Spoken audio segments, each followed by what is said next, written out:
बिस्मिल्लाहिर्रहमानिर्रहीम, अस्सलाम वालेकुम। मैं हूं मखदूम शहाबुद्दीन। 23 दिसंबर 2025 मंगल का दिन। नाज़रीन इकराम, आलमी मंजरनामे से बहुत बड़ी डेवलपमेंट सामने आई है। चीन अब बिल आखिर ताइवान पर हमला करने जा रहा है। पेंटागन ने यूएस स्टेट डिपार्टमेंट और यूएस का जो डिपार्टमेंट ऑफ वॉर है उसने इस वक्त एक खतरे की घंटी बजाई है। चीन की जंगी तैयारियों के हवाले से, चीन की मिलिट्री माइट के हवाले से और बिलाखिर पिछले काफ़ी अरसे से चीन ताइवान को अपने ज़ेरे असर लेना चाहता है और वेस्ट इसकी मुखालफत करता है। क्वाड भी इसीलिए बना। और जब जब चीन अपनी मिलिट्री डिप्लॉयमेंट ताइवान के करीब बढ़ाता है, अमेरिका साउथ चाइना सी में अपने जंगी बहरी बेड़े भेज देता है। ऑस्ट्रेलिया, जापान, बरतानिया चीन के खिलाफ जंग का कह देते हैं कि अगर ताइवान पर हमला हुआ तो हम चीन पर हमला कर देंगे। और इस सब के अंदर चाइना जो है वो बड़ा अरसा रिलक्टेंट रहा, लेकिन अंदर ही अंदर चीन अपनी मिलिट्री माइट बढ़ाता रहा है। चीन अपनी जो कैपेबिलिटीज़ हैं, अपनी जो सलाहियतें हैं, उन्हें निखारता आया है। और अब अमेरिका का पेंटागन जो है उसने रिपोर्ट जारी की है और ये रिपोर्ट गेम चेंजर होने जा रही है। हमें तो ये लगा था कि साल 2025 जंगों का साल है और साल 2025 में रूस यूक्रेन जंग ने एक नया रुख इख्तियार किया। अमेरिका वेनेजुएला जंग, पाकिस्तान और भारत की जंग, थाईलैंड और कंबोडिया की जंग, ईरान और इसराइल की जंग, पाकिस्तान और अफगानिस्तान की जंग, ये सब कुछ हमने एक साल के अंदर विटनेस किया है।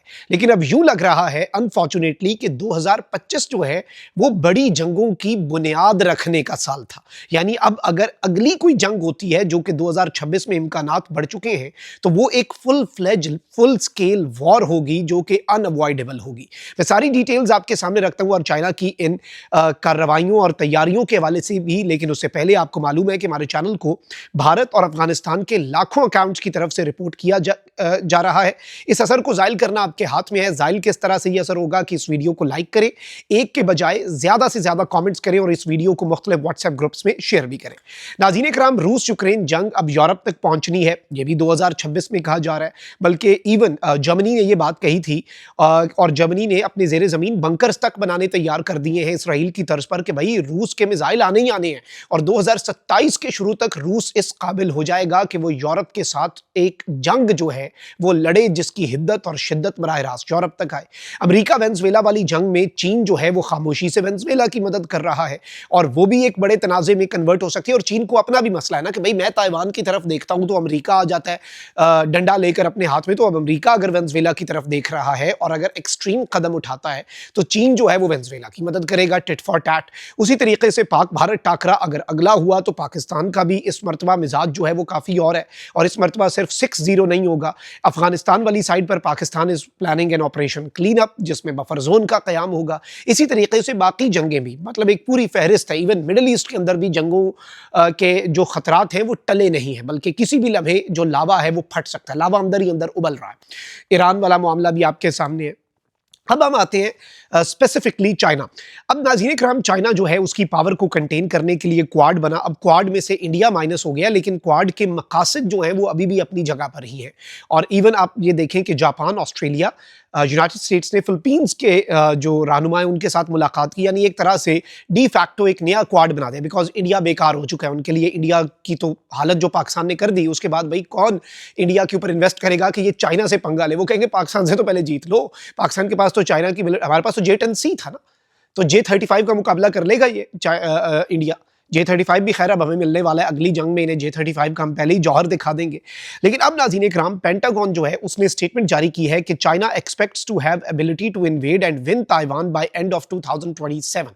चाइना ने अपना काम तेज कर दिया है और चाइना का ये एनालिसिस है। पेंटागन ये कह रहा है कि उन्हें ये यकीन है और उनकी इंटेलिजेंस ये कहती है कि चाइना जो है वो ना सिर्फ इसकी एबिलिटी यानी ये सलाहियत हासिल करेगा कि वो ताइवान को इन्वेड करे, बल्कि वो ताइवान को जीत भी लेगा, ताइवान को हासिल भी कर लेगा। इसका मतलब यह है कि चीन, अमेरिका, ऑस्ट्रेलिया, जापान, इन सब मुल्कों के साथ बराह रास्त और बैक वक्त लड़ने की सलाहियत हासिल करेगा। चीन के पास क्या ताइवान को इन्वेड करने और जीतने की सलाहियत आज है? ये तो 10 साल पहले भी थी। चीन और ताइवान का तो मुकाबला नहीं है। मसला यह है कि चाइना जो है वो बाकी देख रहा है ना कि भाई अगर मैंने ताइवान वाला एडवेंचर किया तो वहां से, यहां से, इधर से ये प्रेशर आएगा, ये मुल्कों की तो ये मिलिट्री माइट है। तो चाइना अब ताइवान वाला कदम कदम उठाएगा ही तब जब चाइना को 100% श्योर हुआ। अब इस सब के अंदर नाज़रीन इकराम, China expects to have the capability to invade Taiwan within 2 years according to a draft Pentagon report. ये ग्लोबल सर्वेलेंस ने जारी की है। The document detailed China's military expansion. इस डॉक्यूमेंट में चाइना के जो मिलिट्री का इंफ्रास्ट्रक्चर है उसे किस तरह से एक्सपैंड किया जा रहा है उसकी डिटेल्स हैं। And said that China expects to be able to fight and win a war on Taiwan by end of 2027 कि चाइना ये जंग जीत जाएगा। The report also highlights Beijing's expanding nuclear ambitions. अब ये बड़ा इंपॉर्टेंट है। जो चाइना है वो अपने न्यूक्लियर एम्बिशंस जो हैं उन्हें भी एक्सपैंड करता जा रहा है। चाइना जो है उसने 100 से ज़ायद, अब ये पेंटागन का मानना है कि चाइना ने 100 से ज़ायद इंटरकॉन्टिनेंटल बैलिस्टिक मिसाइल्स जो हैं वो 3 नए बने हुए जो बेसेस हैं, मिसाइल साइलो बेसेस, वहाँ पर चाइना जो है उसने अपने 100 से ज़ायद इंटरकॉन्टिनेंटल बैलिस्टिक मिसाइल्स जो कि दूर की रेंज के लिए, इस रीजन के लिए नहीं, वहाँ तक जहाँ से अगर चाइना के साथ कोई पंगा लिया गया तो उन मुल्कों तक चाइना के मिसाइल किस तरह से पहुंचेंगे। According to the report, China is expanding and modernising its nuclear arsenal at a faster pace than any other nuclear armed state. अब ये बड़ी इंपॉर्टेंट चीज़ है। इन्होंने कहा कि चाइना अपना न्यूक्लियर आर्सेनल जो है, देखिए हर मुल्क अपनी न्यूक्लियर कैपेबिलिटी को बढ़ा रहा होता है, लेकिन पेंटागन अब ये कह रहा है कि चाइना अपनी न्यूक्लियर कैपेबिलिटी को किसी भी और न्यूक्लियर स्टेट की निस्बत सबसे तेजी के साथ आगे लेकर चल रहा है और उसमें आगे बढ़ रहा है। इनडायरेक्टली उन्होंने एतराफ़ किया कि न्यूक्लियर आर्सेनल को मजीद एनहांस करने और उसमें मजीद इजाफा करने की चाइना की जो स्पीड है वो यूनाइटेड स्टेट्स ऑफ अमेरिका से भी ज्यादा है, यानी चाइना अमेरिका से तेज है। ये पेंटागन ने एतराफ कर लिया है।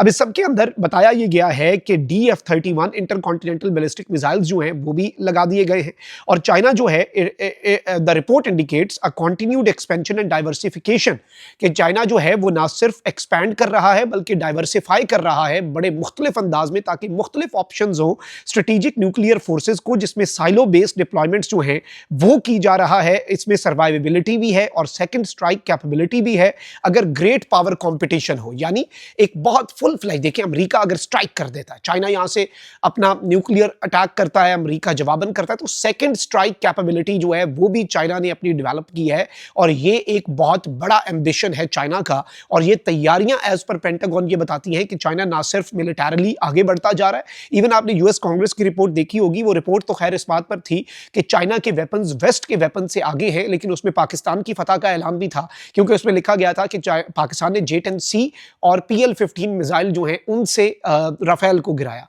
लेकिन मसला यह है कि चाइना की अपनी टेक्नोलॉजी फार एडवांस है उससे जो J-10C और PL-15 है, और अभी J-35 जो है चाइना ने उस पर, बल्कि चाइना ने जो B-2 बॉम्बर अमेरिका की शान समझा जाता है, जो ईरान भी आया था बमबारी करने के लिए, उस बॉम्बर का भी लेटेस्ट वर्जन चाइना ने ऑलमोस्ट इस वक्त तैयार कर लिया हुआ है, जो कि एक और बड़ी डेवलपमेंट है जो कि वेस्ट के लिए और परेशान कुन है। और चाइना अपनी मिलिट्री कैपेबिलिटीज को बढ़ा रहा है। 2027 के शुरू में वेस्ट का मानना है, या 2026 के एंड पर, कि रशिया जो है वो यूरोप के साथ खुलकर जंग करेगा और 2027 के एंड तक चाइना को ये लगता है कि वो ताइवान को हासिल भी कर लेगा और दुनिया का जो मुल्क, अमेरिका, जापान, ऑस्ट्रेलिया, जो ताइवान की तरफ आएगा उस मुल्क के साथ भी चीन निपट लेगा। यानी इसका मतलब है कि, और यह भी पॉसिबिलिटी है कि रूस वहां से बैक वक्त एंड उस मौके के ऊपर जंग शुरू करे जब चाइना इधर जंग शुरू करे। रूस जो है वो यूक्रेन के ऊपर अपना जो एडवांसेस हैं उन्हें फाइनल टच दे जब चाइना जो है वो ताइवान की तरफ बढ़े, ताकि वेस्ट जो है वो परेशान हो कि वो वहां पर रूस को रोके या चीन को। यह भी एक पॉसिबिलिटी है। और इस सब के अंदर नॉर्थ कोरियन एलिमेंट जो है उसे भी आप माइनस नहीं कर सकते, क्योंकि नॉर्थ कोरिया, चाइना और रशिया ये इस वक्त कंप्लीटली एंटी वेस्ट जो ब्लॉक है उसे लेकर आगे चल रहे हैं, जो कि ऑब्वियसली वेस्ट के लिए परेशान कुन तो है और वो उनकी रिपोर्ट्स भी ये इंडिकेट कर रही हैं। अपना बहुत ख्याल रखिए। अल्लाह निगहबान। पाकिस्तान जिंदाबाद।